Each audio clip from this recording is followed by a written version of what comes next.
हरे कृष्णा। सभी वैष्णव भक्तों के चरणों में दंडवत प्रणाम। मैं राधिका प्राण वल्लभ देवी दासी आपका स्वागत करती हूँ अपने चैनल पे। तो श्रीमद् भगवद गीता यथारूप अध्याय 2 श्लोक संख्या है 61। हरे कृष्णा। तो मेरे से त्रुटि होगी तो उसको क्षमा करना भक्तों। और मैं अपने पास से कुछ नहीं बोलती हूँ, जो भी इसमें लिखा है और जो भी मैंने सीखा है वही मैं बोलने का प्रयास करती हूँ। मेरी लायकात नहीं है कि मैं कुछ अपने पास से लगा के बोलूँ। तो अब शुरू करते हैं। नमः विष्णुपादाय कृष्णप्रेष्ठाय भूतले श्रीमान कर्तुदास अधिकारी इति नामिने। नमस्ते सरस्वती देवे गौरवाणी प्रचारिणे निर्विशेष शून्यवादी पाश्चात्य देश तारिणे। हे कृष्ण करुणा सिंधु दीन बंधु जगतपते गोपेश गोपिका कांत राधा कांत नमस्ते। तप्त कांचनम गौरांगी राधे वृंदावनेश्वरी वृषभानुसुते देवी प्रणमामि हरि प्रिये। जय श्री कृष्ण चैतन्य प्रभु नित्यानंदन श्री अद्वैत गदाधर श्रीवासादि गौर भक्तवृंद। हरे कृष्ण कृष्ण कृष्ण हरे हरे हरे राम राम राम हरे हरे। जगतगुरु श्रील प्रभुपाद की जय। अनंत कोटि वैष्णव भक्तवृंद की जय। श्रीमद् भगवद गीता यथारूप श्रीमद् भगवद गीता की जय। श्रील प्रभुपाद की जय। गुरु महाराज की जय। हरे कृष्ण। प्रभु मुझे आज्ञा दीजिए बोलने की। हरे कृष्ण। तानि सर्वाणि संयम्यं युक्ता आसीत् मता परः वसे हि यस्य इन्द्रियाणि तस्य प्रज्ञा प्रतिष्ठिता। तानि सर्वाणि संयम्यं युक्ता आसीत् मत्परः हि यस्य इन्द्रियाणि तस्य प्रज्ञा प्रतिष्ठिता। तानि सर्वाणि संयम्यं युक्ता आसीत् मता परः वसे ही यस्य इंद्रियाणि तस्य प्रज्ञा प्रतिष्ठिता। तात्पर्य और अनुवाद हिंदी। श्रील प्रभुपाद के द्वारा श्रील प्रभुपाद की जय। अनंत कोटि वैष्णव भक्तवृंद की जय। हरे कृष्णा। जो इंद्रियों को पूर्णतया वश में रखते हुए इंद्रियां संयमन करता है और अपनी चेतना को मुझ में स्थिर कर देता है, वह मनुष्य स्थिर बुद्धि कहलाता है। तो स्थिर बुद्धि कौन कहलाता है? जो मनुष्य अपने मन को अपनी बुद्धि को कृष्ण में स्थिर करता है, वो स्थिर बुद्धि कहलाता है। तात्पर्य श्रील प्रभुपाद के द्वारा श्रील प्रभुपाद की जय। गुरु महाराज की जय। इस श्लोक में बताया गया है कि योग सिद्धि की चरम अनुभूति कृष्ण भावनामृत ही है। जब तक कोई कृष्ण भावना भावित नहीं होता तब तक इंद्रियों को वश में करना संभव नहीं। जैसा कि पहले कहा जा चुका है, दुर्वासा मुनि का झगड़ा महाराज अम्बरीश से हुआ, क्योंकि वे गर्ववश महाराज अम्बरीश पर कुद्र हो गए, जिससे वे अपनी इंद्रियों को रोक नहीं पाए। तो जब उन्होंने बहुत कठिन तपस्या करी थी और उनका श्राप कभी व्यर्थ नहीं जाता है, तो अम्बरीश महाराज को उन्होंने वो कृत्य प्रकट करी थी अम्बरीश महाराज को। तो अपनी इंद्रियों को वो रोक नहीं पाए। दूसरी ओर यद्यपि राजा मुनि के समान योगी ना था, किंतु वह कृष्ण का भक्त था। वो राजा मुनि के समान योगी नहीं थे, लेकिन वो कृष्ण के भक्त थे और उसने मुनि के सारे अन्याय सह लिए। यही तो बात है, जो कृष्ण के भक्त होते हैं वो सदैव मस्त रहते हैं, हर एक परिस्थिति को सहन करते हैं, क्योंकि उनको पता है कि ये सब क्षणिक है, इसलिए वो सब सहन कर जाते हैं। राजा अपनी इंद्रियों को वश में कर सका क्योंकि उसमें निम्नलिखित गुण थे जिनका उल्लेख श्रीमद् भागवतम में है। राजा अम्बरीश ने अपना मन भगवान श्री कृष्ण के चरण बिंदु पर स्थिर कर लिया, अपनी वाणी भगवान के धाम की चर्चा करने में लगा दी, अपने कानों को भगवान की लीलाओं को सुनने में, अपने हाथों को भगवान का मंदिर साफ करने में, अपनी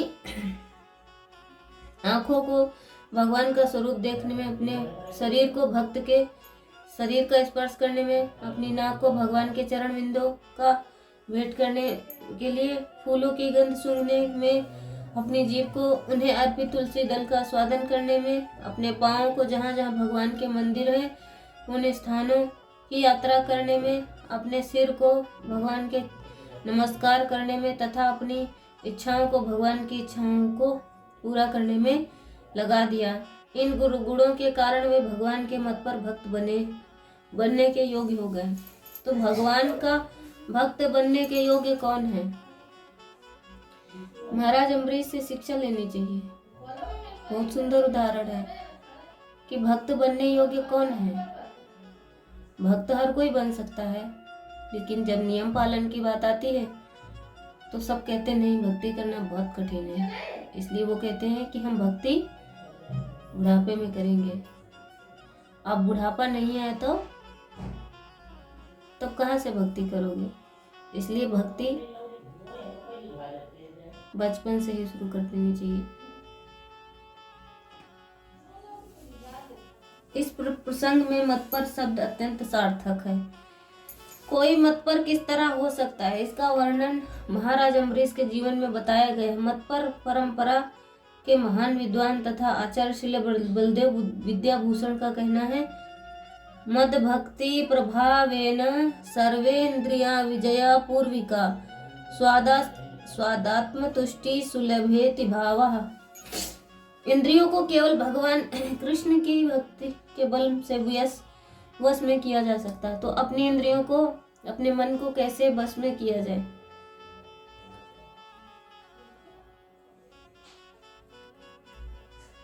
अपने मन को कैसे वश में किया जाए? मन को वश में कैसे करेंगे? मन को वश में तो सिर्फ और सिर्फ हम भगवान कृष्ण की सेवा में करके अपने मन को कृष्ण के चरणार बिंदु में लगा कर किया जा सकता है।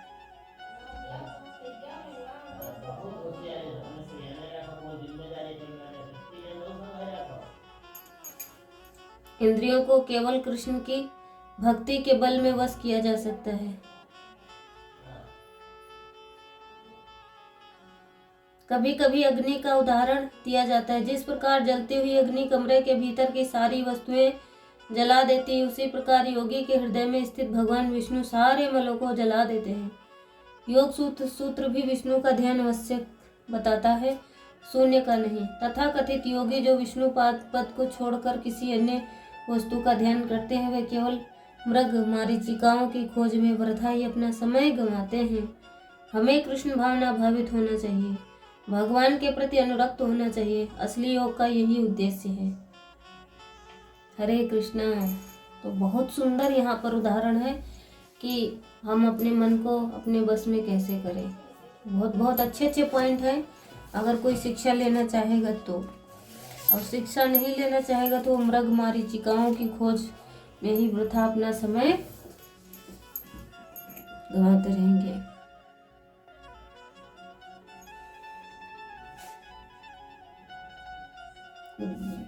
तानि सर्वाणी संयम युक्त आसित मत्परः। जो बलपूर्वक मन का हरण करने वाली इंद्रियों हैं, उन सबको मन में करके, उनको सबको वश में करके, अर्थात सजगता पूर्वक उनको कभी भी विषयों में विचलित ना होने देकर स्वयं मेरे परायण हो जाए।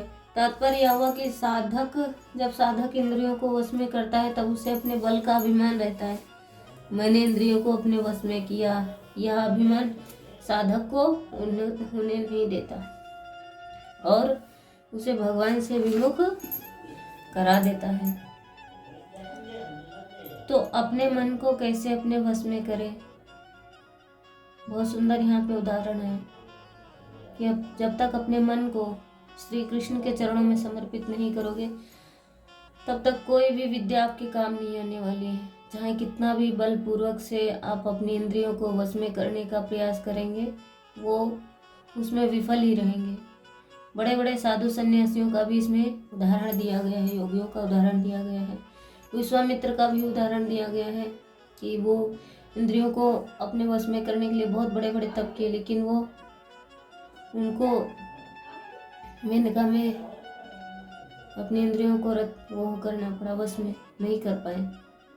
और दूसरा उदाहरण है दुर्वासा मुनि का, क्योंकि दुर्वासा मुनि क्रोध में आकर अम्बरीश महाराज पर क्रोधित हुए, और अम्बरीश महाराज उनकी तरह योगी तो नहीं थे, लेकिन फिर भी वो सब कुछ सहन कर गए। तो कृष्ण के सुदर्शन ने उनकी रक्षा की, कृष्ण ने उनकी रक्षा की।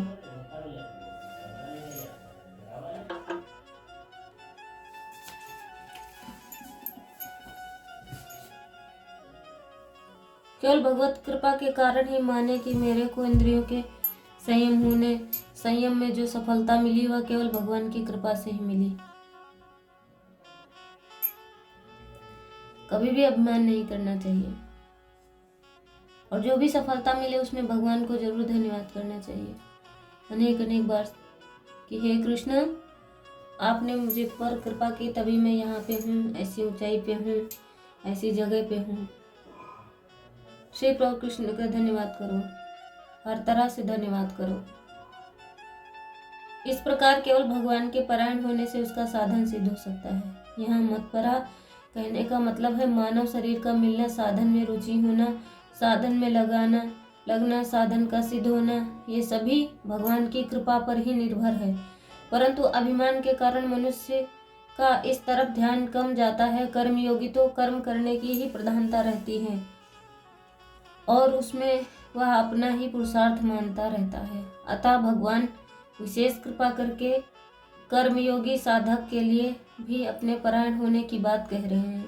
भगवान के परायण होने का तात्पर्य है केवल भगवान में ही मत बुद्धि हो कि भगवान ही मेरे हैं और मैं भगवान का हूँ। संसार मेरा नहीं है और मैं संसार का नहीं हूँ। कारण है कि भगवान ही हरदम मेरे साथ रहते हैं, संसार मेरे साथ रहता ही नहीं। इस प्रकार साधक का मन मैंपन केवल भगवान में ही लगा रहे। बहुत सुंदर उदाहरण है यहाँ पे कि अपने मन को कैसे वश में करें। तो बहुत सुंदर उदाहरण है कि हर दम यही रिपीट करना चाहिए कि मैं केवल भगवान का ही हूँ और भगवान मेरे हैं और वे मेरे साथ हमेशा रहते हैं। संसार मेरे साथ में कभी नहीं रहता। और मैंपन केवल किसमें होना चाहिए? भगवान में होना चाहिए। बहुत सुंदर पॉइंट, अच्छा है, बहुत सुंदर कि मैंपन है जो आपका, वो संसार में नहीं होना चाहिए कि ये मेरा पति है, ये मेरा भाई है, ये मेरा पुत्र है। सिर्फ मैंपन किसमें होना चाहिए? भगवान में होना चाहिए कि ये मेरे भगवान है और मैं भगवान का हूँ और वो मेरे साथ हमेशा रहते हैं। और यहाँ पर यही बता रहे हैं। कर्मयोग का प्रकरण होने से यहाँ भगवान को कर्मयोग के अनुसार उपाय बताना चाहिए था, परंतु गीता का अध्ययन करने से ऐसा मालूम देता है कि साधन की सफलता में केवल भगवत परायण ही कारण है। अतः गीता में भगवत परायण की बहुत महिमा कही गई है। जैसे जितने भी योगी हैं उन सब योगियों में श्रद्धा प्रेम पूर्वक मेरे परायण होकर मेरा भजन करने वाला श्रेष्ठ है। वसे ही यस्येन्द्रियाणि तस्य प्रज्ञा प्रतिष्ठिता। इंद्रियों का विषयों में संबंध विच्छेद होने पर स्थित प्रज्ञ नहीं होता। और इस श्लोक में कहते हैं कि जिसकी इंद्रियां वश में है वह स्थित प्रज्ञ है। इसका तात्पर्य यह है कि वह दूसरे इंद्रिय का विषयों में संबंध विच्छेद होने पर भी भीतर में रस बुद्धि पड़ी है, अतः इंद्रियों वश में नहीं है। परंतु यहाँ स्थित प्रज्ञ पुरुष की इंद्रियां वश में है और उसकी रस बुद्धि निवृत्त हो गई है। इसीलिए यह नियम है कि इंद्रियों का विषयों से संबंध विच्छेद होने पर स्थित प्रज्ञ हो ही जाएगा, क्योंकि उसमें रस बुद्धि रह सकती है। परंतु यह नियम है स्थित प्रज्ञ होने से इंद्रियों वश में हो जाएंगी। कर्मयोग के साधन के लिए ही भगवान ने मत परा पद से अपने परायण होने की बात कही है। यह भक्ति की विशेषता है। कारण है कि भगवान के परायण हुए बिना इंद्रियों का सर्वथा वश में होना कठिन है। कर्म योग में त्याग है और त्याग से शांति सुख मिलता है, परंतु यह प्राप्ति का सुख नहीं है, प्रत्युत दुख है। अशांति मिटाने का सुख है, जबकि भक्ति में प्राप्ति का सुख मिलता है। अतः भक्ति का प्रेम का सुख मिले बिना इंद्रियां सर्वथा वश में नहीं हो सकती। दूसरी बात, कर्म योग में अत्यंत वैराग्य होने पर इंद्रियां वश में होती हैं, पर भक्ति में भगवान के परायण होने से थोड़े वैराग्य से इंद्रियां सुगमता से वश में हो जाती हैं। इसलिए भगवान ने मतपरा पद दिया है। भगवान के परायण होने से इंद्रियां वश में होकर रस बुद्धि निवृत्त हो जाएंगी।